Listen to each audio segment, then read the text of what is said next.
Top Gear, Episode 4 Review. Rainbow cars balanced out that controversial trip to Brunei. But Chris.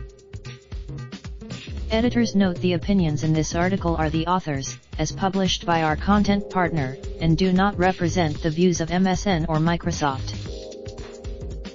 Is it just me, who has a sudden craving for strawberry-flavored Angel Delight? At Topajira BBC Two found Paddy McGuinness whipping up the quintessentially British powdered dessert in some unlikely surroundings on a raft in the Brunei jungle for a team of Gurkhas.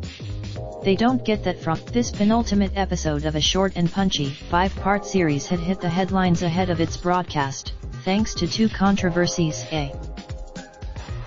The Brunei expedition was filmed in March, before the Southeast Asian country's threat to make homosexuality and adultery punishable by stoning to death.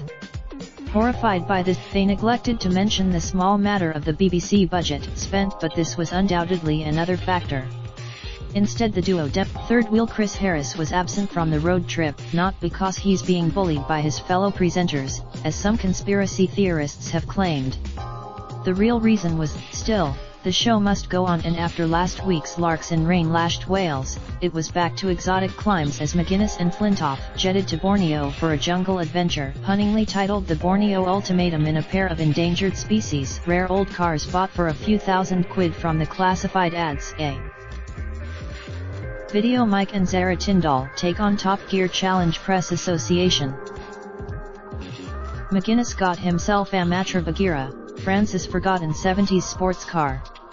Flintoff went with him. The rainforest was a challenging environment for these vintage vehicles, but even more challenging for McGuinness, who, by his own admission, isn't a confident traveler. He squealed as the low-slung Bagheera, despite sharing its name with the Jungle Book's Panther, struggled to cope.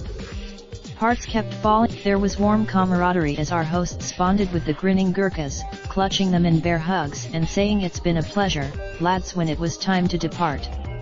However, the gallery Top Gear previews Aston Martin's mid-engine future motor1.com. This week's studio guest, comedian Bob Mortimer, was excellent value. He fondly Harris road-tested the world's most luxurious SUV, the Rolls-Royce Cullinan. He decided this was arguably the weakest installment of the New Look series so far, but did it still engage and entertain? As Churchill not, MSN are empowering women in sport this summer. Find out more about Raindrop, truck top, smoking, no cooking the hot pot. Fucking on your bitch, yeah, that. Looking up, open the park pot.